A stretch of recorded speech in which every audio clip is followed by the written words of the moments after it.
नमस्कार, SCN plus के हलचल दिन भर में आपका स्वागत है। मैं हूं गौरवी वैष्णव। सबसे पहले खास हलचल पर एक नजर।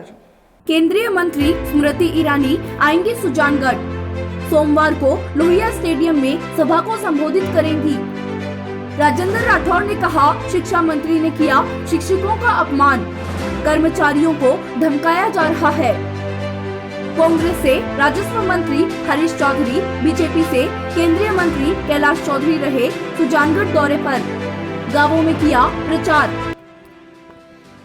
केंद्रीय महिला एवं बाल विकास और कपड़ा मंत्री स्मृति ईरानी सोमवार को सुजानगढ़ के लोहिया स्टेडियम में एक सभा को संबोधित करेंगी। ईरानी सुबह 8:55 पर विमान से जयपुर एयरपोर्ट पहुंचेंगी।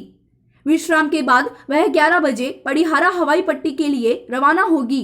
12:05 पर वह पड़िहारा से सुजानगढ़ के लिए सड़क मार्ग से रवाना होगी। 12:30 पर ईरानी उपचुनाव के भाजपा प्रत्याशी खेमाराम मेघवाल के समर्थन में सभा को संबोधित करेंगी। सभा को लेकर जोरदार तैयारियां चल रही है। शनिवार को उपनेता प्रतिपक्ष राजेंद्र सिंह राठौड़ के नेतृत्व में महिला मोर्चा और युवा मोर्चा के कार्यकर्ताओं ने ईरानी की सुजानगढ़ में होने वाली सभा के लिए सभी लोगों को पीले चावल बांटे। इस दौरान वासु चावला, पूर्व जिलाध्यक्ष बसंत शर्मा, पार्षद दीनदयाल पारिक, पुरुषोत्तम शर्मा, जयश्री दाधीच, पूजा दाधीच, मनीष दाधीच, कमल दाधीच, यशोदा मठोलिया, शोभा कंवर, सुरभि पांडे, गौरव इंदौरिया आदि मौजूद रहे।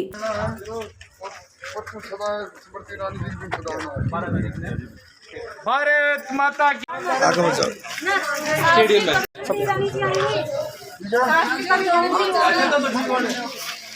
उपनेता प्रतिपक्ष राजेंद्र राठौड़ ने युवा मोर्चा के जिला प्रवक्ता मनीष दाधीच के निवास पर एक प्रेस वार्ता को संबोधित करते हुए कहा कि उपचुनाव में पूरी सरकार के मंत्री आलीशान होटलों में रुककर सरकारी तंत्र का दुरुपयोग करते हुए वोटरों को प्रभावित करने की कोशिश कर रहे हैं।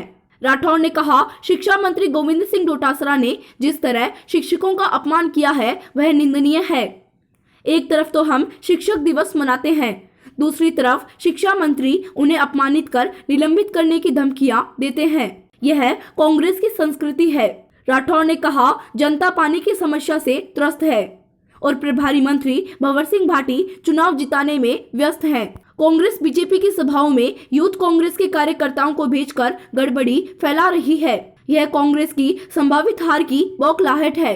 अलग अलग विभागों के मंत्री आते हैं और अपने विभागों से जुड़े कर्मचारियों को धमकाते हैं, उन्हें कांग्रेस के लिए वोट जुटाने के लिए कहते हैं। उन्होंने कहा, कांग्रेस ने जितनी भी घोषणाएं की उनमें से एक की भी बजटीय व्यवस्था नहीं की गई है। 2.5 साल में कांग्रेस ने कुछ नहीं किया।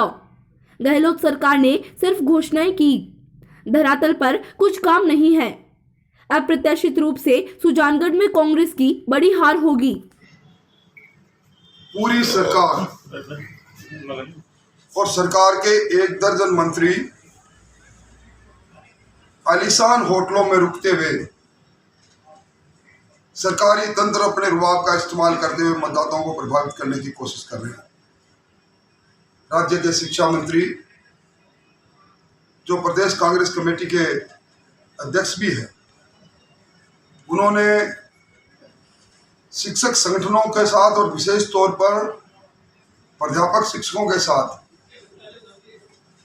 जिस बदतमीजी तरीके से उन्होंने उनके साथ व्यवहार किया, एक तरह से मंत्री की मर्यादाओं को ताक में रखते हुए उन्होंने उनसे मिलने आए शिक्षक संगठनों से जिस अपमानजनक भाषा का इस्तेमाल करके उनसे वार्ता की, बात की, मैं उसकी निंदा करता हूँ।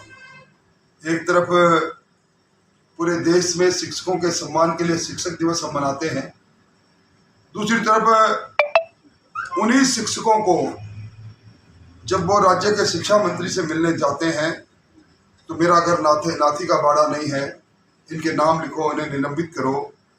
मैं समझता हूँ कि इस प्रकार का अभिमान और इस प्रकार का शिक्षकों का अपमान ये कांग्रेस की संस्कृति है, इसकी जितनी निंदा की जाए उतनी कम है। प्रभारी मंत्री जी पिछले लगभग 1 महीने से यहाँ डेरा डाले हुए हैं। पूरे जिले के अंदर पीने के पानी को लेकर हाहाकार मचा है, जनता पस्त है और प्रभारी मंत्री मतों को प्रभावित करने में व्यस्त है। और जिस प्रकार का व्यवहार भारतीय जनता पार्टी की नुक्कड़ सभाओं के अंदर यूथ कांग्रेस के कार्यकर्ताओं को भेजकर सत्तारूढ़ कांग्रेस पार्टी कर रही है, ये चूरू जिले की राजनीतिक संस्कृति के विपरीत है। कल नुक्कड़ सभा के अंदर कांग्रेस जिंदाबाद और खेमाराम मुर्दाबाद के जो नारे लगाने का काम किया, मैं समझता हूं कि संभावित हार की बौखलाहट के कारण से कांग्रेस ने ओछे हथकंडों पर उतराई है कि ये चुनाव जो झूठ और प्रपंच के बल पर कांग्रेस जिस चुनाव को खड़ा करना चाहती है, सरकारी मंत्री अपने रुआब के अंदर सरकारी कर्मचारियों को दबाव से मतदान देने के लिए बाध्य करने की कोशिश कर रहे हैं। ये कांग्रेस के ताबूत में सुजानगढ़ की कांग्रेस की राजनीति में आखिरी कील होगी और लंबे समय तक कांग्रेस उभर नहीं पाएगी इस प्रकार की बात से। शिक्षक संघ के अपमान पर की मैं निंदा करता हूं और कांग्रेस पार्टी अपनी सभाओं में नरेगा के मजदूरों को अपने साधनों से लाद कर अपनी सभा को सफल बनाने के लिए जो काम कर रही है वो निंदनीय है। कांग्रेस की हर सभा के अंदर आपने देखा होगा, अगर आप प्रेस भी अगर देखना चाहें तो देख लें, हर सभा में नरेगा से के कार्य से उठाकर लाए गए लोगों से अपनी कांग्रेस पार्टी अपनी सभा की शोभा बढ़ाने की कोशिश कर। राजस्व मंत्री हरीश चौधरी ने शनिवार को प्रगति नगर में पूसाराम गोदारा के निवास पर एक प्रेस वार्ता को संबोधित किया। चौधरी ने कहा, सुजानगढ़ सीट पर जीत के लिए वे पूरी तरह आश्वस्त हैं। जनता मुख्यमंत्री गहलोत के काम पर मोहर लगाएगी। उन्होंने कहा, कृषि कानून बिलों को लेकर किसानों में विरोध है। जनता भाजपा को उपचुनाव में आईना दिखाएगी। उन्होंने कहा, जनता विकास पर वोट देती है, बातों पर नहीं। बीजेपी के नेता बातें करते हैं और हम आमजन के काम करते हैं। इस दौरान चौधरी के साथ जिलाध्यक्ष भंवरलाल पुजारी, राजेंद्र मुंड सहित कई नेता साथ रहे। इससे पहले पूसाराम गोदारा महेंद्र गोदारा ने चौधरी का स्वागत किया।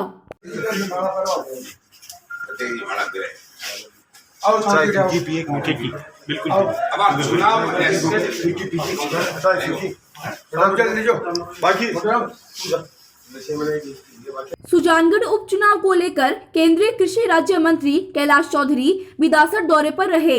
इस दौरान उन्होंने गांव डुंकर में गुरु जसनाथ मंदिर में धोख लगाई और साथ ही उपचुनाव को लेकर कार्यकर्ताओं से फीडबैक लिया। इस दौरान उन्होंने गहलोत सरकार पर निशाना साधते हुए कहा कि कांग्रेस ने जो वादे किए थे वो अभी तक पूरे नहीं हुए। बेरोजगारों को भत्ता नहीं मिला और किसान कर्ज माफी के इंतजार में बैठा है। ऐसा है कि यहाँ पर जिस तरह से मैं देख रहा हूँ, निश्चित रूप से भारतीय जनता पार्टी के प्रत्याशी जीत रहे हैं, क्योंकि राजस्थान की जो सरकार बनी, झूठी नीति सरकार, अशोक जी गहलोत की सरकार, उन्होंने जो जनता से वादे किए थे वो पूरे नहीं किए। उन्होंने कहा था किसानों का संपूर्ण कर्जा माफ़ करेंगे, युवाओं को 3500 रुपये बेरोजगारी भत्ता देंगे, वो ये वादे पूरे कर नहीं पाए और प्रदेश के अंदर लॉ एंड ऑर्डर की स्थिति बिगड़ी हुई है और जनता में आक्रोश है, वो स्पष्ट आज ज़मीन पर देखने को मिल रहा है। और इस चुनाव के अंदर इसका जवाब देगी अशोक जी गहलोत को और कांग्रेस की सरकार को, और निश्चित रूप से यहाँ से भारतीय जनता पार्टी के प्रत्याशी बड़े अंतर से जीत कर आएंगे। चूरू जिले के प्रभारी मंत्री भंवर सिंह भाटी ने कांग्रेस प्रत्याशी मनोज मेघवाल के समर्थन में ग्राम पंचायत परावा, सुजानगढ़, बम्बू, ग्राम पंचायत सांडवा, सुजानगढ़, कांधलसर, पंचायत अमरसर, बिदासर में चुनाव प्रचार किया। भाटी ने मनोज मेघवाल को ज्यादा से ज्यादा वोटों से जिताने की अपील की। चुनाव जीत्या चाहे हार्या, हमेशा आप लोगों ने बीच में आनो जानो राख्यो, सुख दुख में भागीदार रहा। आज भी परिवार में दो गंभीर घटनावां होगी। मारी बेटी बनारसी जी वे भी चालता रहा, माने भी चली रहा। मास्टर जी चला गया तो मारो बेटो मनोज जो है, मनोज ने टिकट कांग्रेस पार्टी दी नहीं। मैं तो आप लोग कहना चाहूं कि मास्टर जी बहुत काम करे हमारे इलाके में और बहुत सारे काम हमारी इच्छा भी है।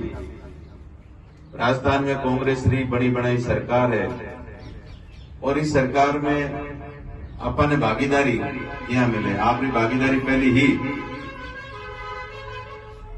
2 साल पहले जब कांग्रेस रो राज बने तो सुजानगढ़ रे लोगा रो भी मैं पूरो सीट हो राजस्थान की मंत्रिमंडल में कैबिनेट में आप जो का विधायक वह बहुत ही सीनियर मंत्री है। स्कूल व्याख्याता भर्ती 2018 में सामान्य वर्ग से अनुचित रूप से काटे गए 689 पद पुनर्सृजित करवाने के लिए अभ्यर्थियों का लंबे समय से संघर्ष चल रहा था। अभ्यर्थियों की इस मांग से सैकड़ों विधायकों और मंत्रियों ने पत्र लिखकर मुख्यमंत्री को अवगत भी कराया। पीड़ित अभ्यर्थियों ने कांग्रेस के स्थापना दिवस 28 दिसंबर 2020 से 18 जनवरी 2021 तक लगातार शहीद स्मारक जयपुर में 22 दिन धरना दिया। शिक्षा मंत्री धरने पर आए और सकारात्मक आश्वासन के बाद अभ्यर्थियों ने धरना खत्म कर दिया, लेकिन काटी गई 14% सीटें नहीं बढ़ाने के कारण अभ्यर्थियों ने 2 अप्रैल से उपचुनाव क्षेत्र सुजानगढ़ के गांधी चौक में अनिश्चितकालीन धरना देना शुरू कर दिया। 3 अप्रैल को अभ्यर्थियों ने कांग्रेस प्रत्याशी की जनसभा में जाकर अवगत करवाया कि यदि आप हमारी मांगे नहीं मानते हो तो कांग्रेस के खिलाफ प्रचार प्रसार करेंगे। 4 अप्रैल को क्षेत्र के कांग्रेस कार्यकर्ताओं ने अभ्यर्थी रामप्रताप सारण की मुलाकात सुजानगढ़ में शिक्षा मंत्री से करवाई।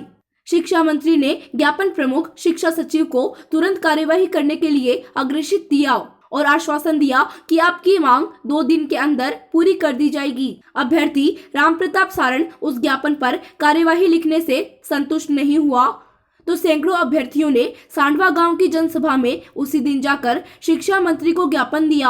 8 अप्रैल को शिक्षा मंत्री गोविंद सिंह डोटासरा की कातर में जनसभा थी तो सैकड़ों अभ्यर्थियों और क्षेत्र के अभिभावकों ने संबोधन का बहिष्कार करके 14% बढ़ाने की मांग उठाई।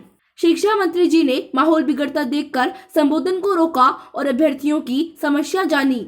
तुरंत प्रभाव से शिक्षा मंत्री ने हजारों लोगों की जनसभा के सामने यह घोषणा कर दी कि स्कूल व्याख्याता भर्ती 2018 में सामान्य वर्ग से काटे गए 689 पदों की वृद्धि कर दी जाएगी।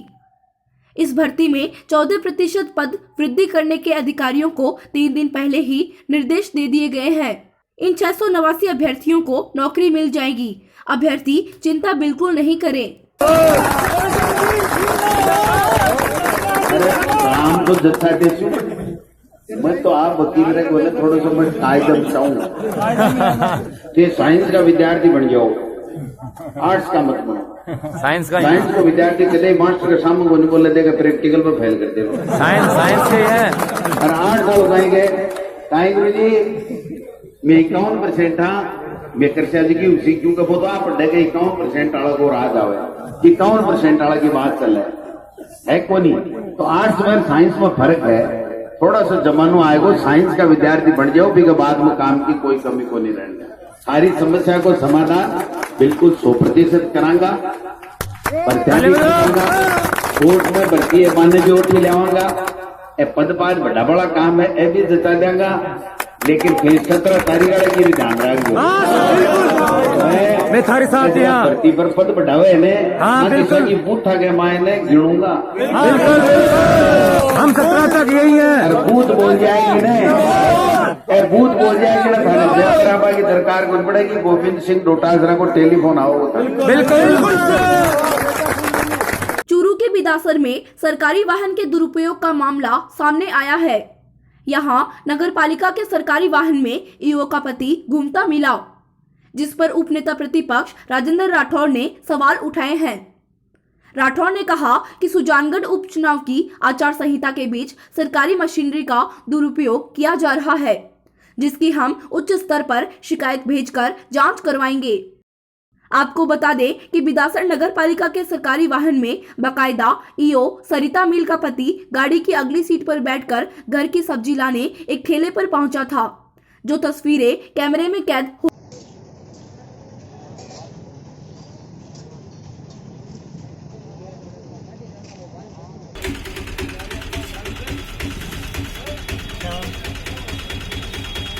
बिदासर नगर पालिका के अंदर जिस प्रकार सरकारी व्हीकल का उपयोग हो रहा है, चुनाव की आचार संहिता की धज्जियां उड़ाते हुए निजी उपयोग के साथ साथ वहाँ के शासी अधिकारी राजनीतिक रूप से जिस वाहन का सरकारी वाहन का उपयोग कर रहा है, एक तरह से कोड ऑफ कंडक्ट का उल्लंघन है हम इसकी शिकायत भी करेंगे और जांच की मांग भी करेंगे। सरदार शहर के वार्ड नंबर 12 निवासी अमरचंद पवार ने कर्जा लेकर 10 महीनों में खुद के खर्चे से 30,000 मास्क बनाकर निशुल्क वितरित किए। जैसे ही प्रदेश में कोरोना का प्रभाव कम हुआ तो अमरचंद ने कुछ समय के लिए मास्क बनाने बंद कर दिए, लेकिन अब एक बार फिर से प्रदेश में कोरोना की दूसरी लहर में कोरोना तेजी से फैल रहा है।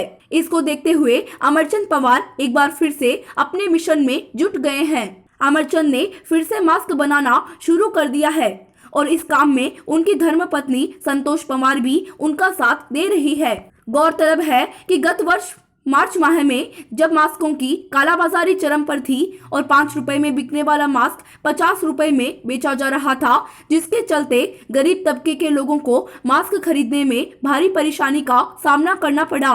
उस समय अमरचंद पवार आगे आए और खुद के खर्चे पर 30,000 मास्क बनाकर निःशुल्क वितरित किए। इस दौरान पवार ने प्रशासनिक कार्यालयों और शहर के बाजारों और वार्डों में निःशुल्क मास्क वितरित किए और मास्क लगाने के लिए प्रेरित किया।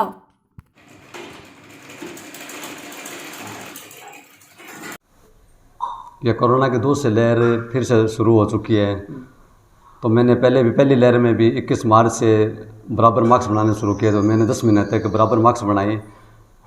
फिर ये कोरोना की दूसरी लहर है तो केंद्र की मोदी सरकार और राज्य की गहलोत सरकार बराबर प्रयास रहता काफ़ी समय से, तो मैंने यही उन्हीं को देखते हुए फिर से मास्क बनाने शुरू कर दिए हैं। और मैं ये चाहता हूँ कि हमारे देश से कोरोना रूपी महामारी जल्द से जल्द ख़त्म हो।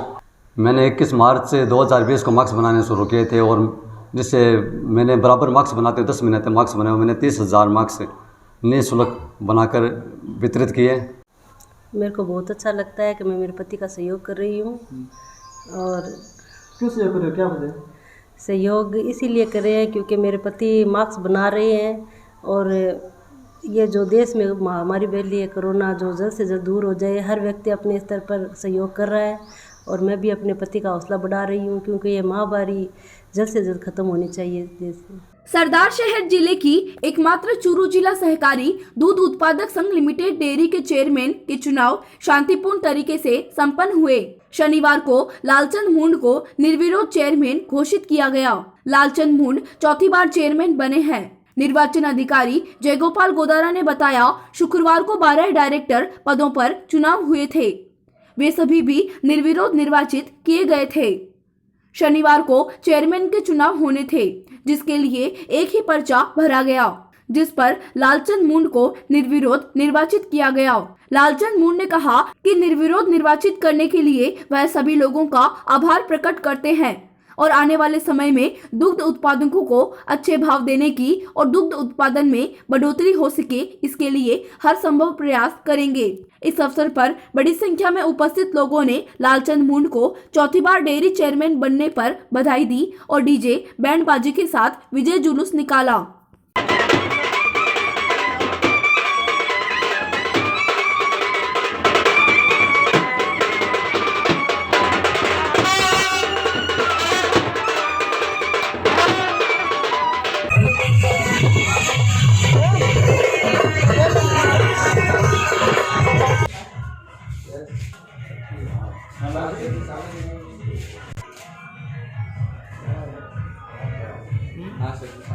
लोगों सारों का सहयोग है, उन्होंने बनाया है, सभी साथियों ने मिलकर बनाया है और इनका सहयोग 5 साल रहेगा, ऐसी इनसे अपेक्षा है।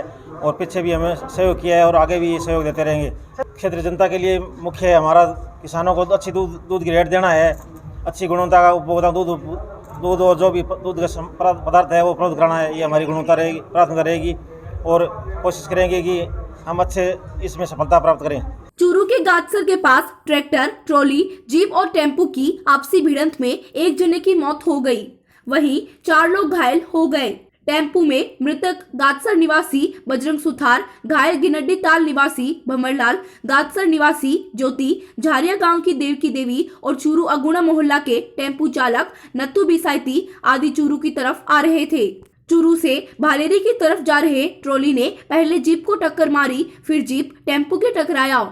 बाद में लोगों की मदद से भरतिया अस्पताल पहुंचाया गया।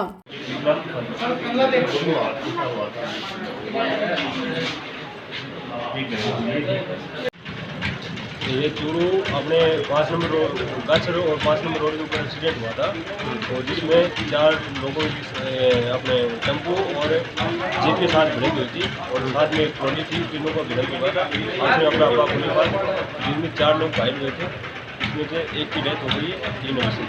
आपका नाम? मेरा नाम भवानी शंकर शर्मा है, चूरू नागरिक सुरक्षा विभाग में नौकरी करता हूँ। अभी अपनी गालसर के पास एक्सीडेंट हुआ था, टेम्पो ट्रैक्टर का एक्सीडेंट हुआ था, उसमें एक की डेथ हो गई, 4 घायल हैं, घायलों का इलाज चल रहा है। ये था SN प्लस का खास बुलेटिन हलचल दिन भर।